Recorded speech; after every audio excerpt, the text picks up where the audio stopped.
Hello, I'm Danusia Malina-Derben, host of Parents Who Think. I've been sober for 6 years, and when I sat down with Clare Pooley, I stayed pretty quiet. Because when someone like Clare speaks, you listen. She's the author of The Sober Diaries, the viral blog Mummy Was a Secret Drinker, and multiple best-selling novels that unpick the messiness of being human. In this episode, Clare walks us through what it's really like to unravel your life from alcohol while raising kids, navigating marriage, and rebuilding a sense of self that isn't topped up with wine.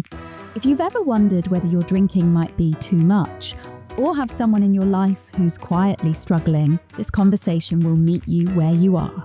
No shame, just truth, resonance, and real talk.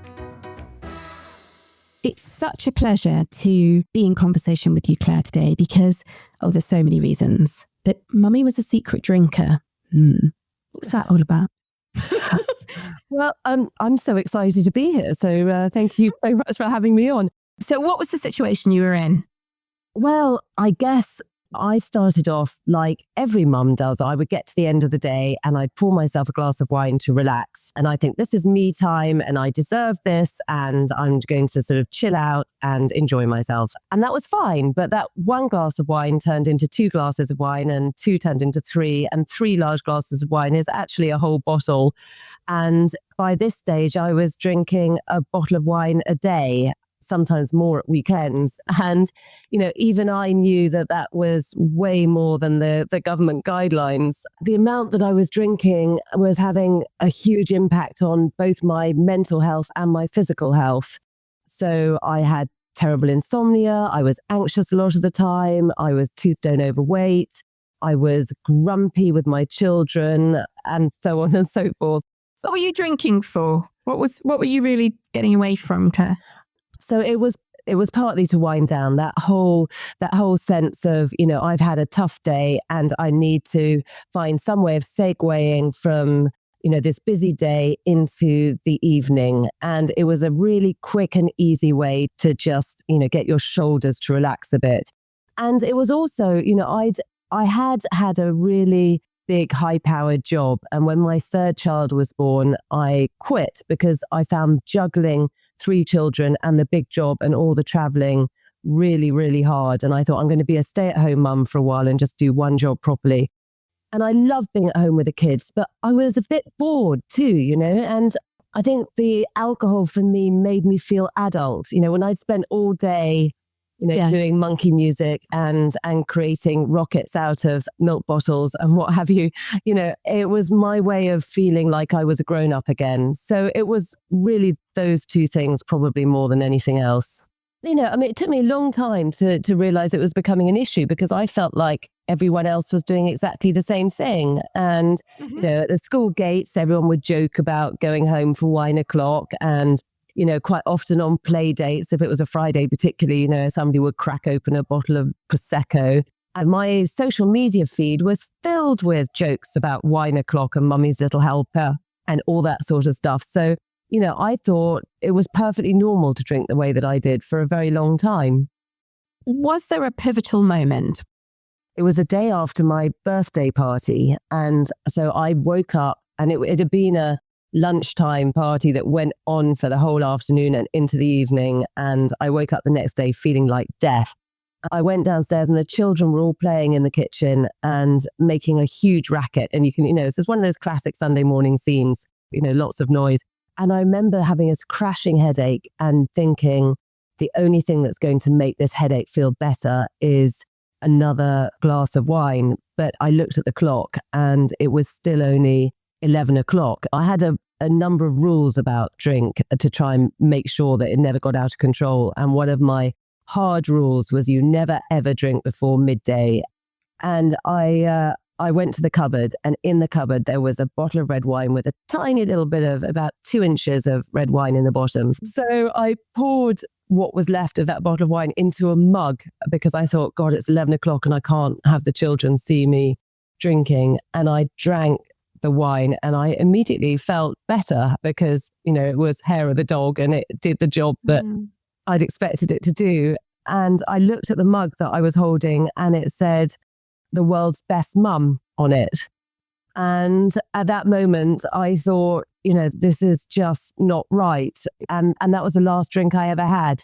Huge congratulations. Thank you. Thank you. I think because alcohol is so ubiquitous in society, and because we're surrounded by it all the time and it's advertised like a luxury good, we forget that it's a drug, it's a narcotic, and it's a toxin. And there are all sorts of studies that have been done into the comparative harms of various different drugs. And, alcohol is the fourth most harmful drug to the individual after, drugs like heroin, crystal meth, and crack cocaine is the third. And then if you combine the harm to the individual with the harm to society, alcohol is the most harmful drug available. So, if it came onto the market today, it wouldn't be legalized.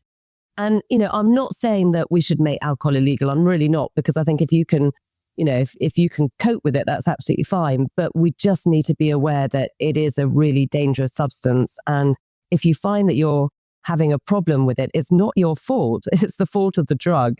So, I think we're very quick to think, oh God, there's something wrong with me that I can't cope, with this alcohol anymore. But, we're not built to be able to cope with that sort of narcotic. It's not. It's not a fault in us, it's a fault in the drug. So if we have listeners right now thinking, oh, holy fuck, that's me. I started out with 2 glasses, now I'm at a bottle and a half a night. And actually it's not really affecting me in the same way. It's I seem to need to keep taking that threshold up. It's 6 gin and tonics rather than one gentle one. What would you say? Apart from buying your book, which I would highly recommend, by the way. Oh, thank you. Obviously. I think the first thing to know is you're not alone. And I felt very lonely when I first really addressed the issue. And I thought, God, I'm the only person who is having these problems. And I only realized when I started my blog and had messages from thousands of people all over the world, and then became sort of, tapped into this sort of community, that we are not alone. And, there are thousands and thousands of men and women, and particularly mums out there struggling, who are finding it difficult. So, so that was absolutely the first thing I'd say is you're not alone. And the second thing I'd say is that, it's very easy to think that, if you quit drinking, your life is over. And that's what I thought. I thought, life without booze is just going to be totally miserable. And you know what? It is. My life is so much better now in just so many different ways. It's hard to start with, but it is by far the best thing I've ever done. And it's really transformed everything about my life, my relationships, my work, my ability to be a good mother, my energy levels, my creativity, my marriage. I could go on. It's probably the most powerful thing you can do to transform every aspect of your life if you've got to the point where you're drinking more than you should. Yeah, more than you want to. Yeah. What I realized is, I was drinking to blur the difficult edges of life, and alcohol does that really effectively. But what I hadn't realized is that when you blur all the difficult bits, you blur all the good bits too. I was sort of living my whole life, I see now, as if I was underwater. And when I quit drinking, gradually everything became so much more vivid and sharper. And when you get used to dealing with all the sharp edges the whole time, it makes you really adventurous and really brave, because you think, God, I can really do this. I can kick the hell out of life without a prop. And when you stop using those props, your self-confidence gradually comes back again. And you think, no, I can do this.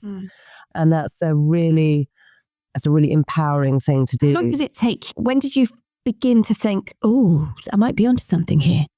You know what? It takes longer than you would think. If you've been drinking for decades, it takes a long time for your brain chemistry, to get itself back to normal, and for you to get, used to the whole sort of, all the physical, mental and social aspects of not drinking. And, generally what I say to people is, and what most people seem to find, is that about 100 days is when it starts becoming much, much easier and you start really seeing all the benefits.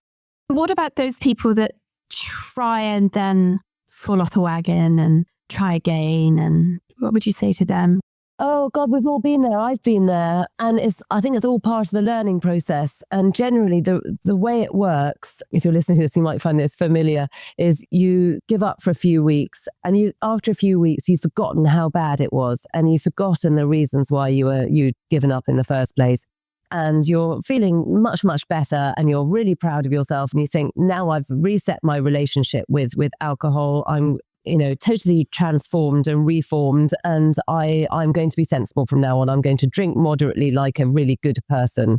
And you start drinking just one glass on a Saturday night. And then the next week you have 2 glasses. And the week after that you have 3 glasses. And within 3 or 4 weeks, you're back to where you were in the first place. The truth is, if like me, you're the sort of person who can't moderate their alcohol, you are never going to be the sort of person that can moderate. And it doesn't matter how long you've given up for it. I know if I started drinking again tomorrow, within a month, I would be back to where I was 4 years ago. And I don't think you can give up alcohol or cigarettes or whatever your drug of choice is without knowing that that's the truth about yourself, because otherwise that little thought of now I can be sensible will always nag away at you. So, if you find that you've given up for a bit and then fallen off the wagon and then given up and then fallen off the wagon, that's just you learning that truth about yourself. And as soon as you really honestly believe it, then you can give up for good. Mm-hmm. Does that make sense? Oh, it makes complete sense. I mean, it's almost like rehearsal. Yeah, exactly. It's all part of the process. Tell us about the quality of your relationship now that, has kind of, the change. I was so worried about my husband's reaction because I was thinking about how I would feel. And I thought if he turned around to me and said that he was quitting drinking, I would have been really horrified. And, I would have thought that, it would put our marriage under intolerable stress. And what I realize now is that the reason I thought that was because of my relationship with alcohol, not because of his. And for those of us who, are addicted to alcohol, the idea of, our friends or loved ones quitting is really scary. For people who aren't addicted to alcohol, they don't really care very much. And, I think from time to time, he misses us being able to go out and get trashed together. But he says, our whole family life is so much better that he absolutely wouldn't go back there just for the ability to have, a couple of drunken date nights. The other thing that he loves about me not drinking is the fact that he drinks a lot less himself. So, oh, really? He used to, because I would open a bottle of wine every evening, he would join in. And now he only drinks at weekends, and he drinks half a bottle of wine and stops. And, he doesn't have me constantly topping the glasses up and sort of, encouraging the endless boozing. So he's, lost loads of weight. He's much healthier. He's much fitter. He's much happier. So he's seen a positive change in himself because of it as well.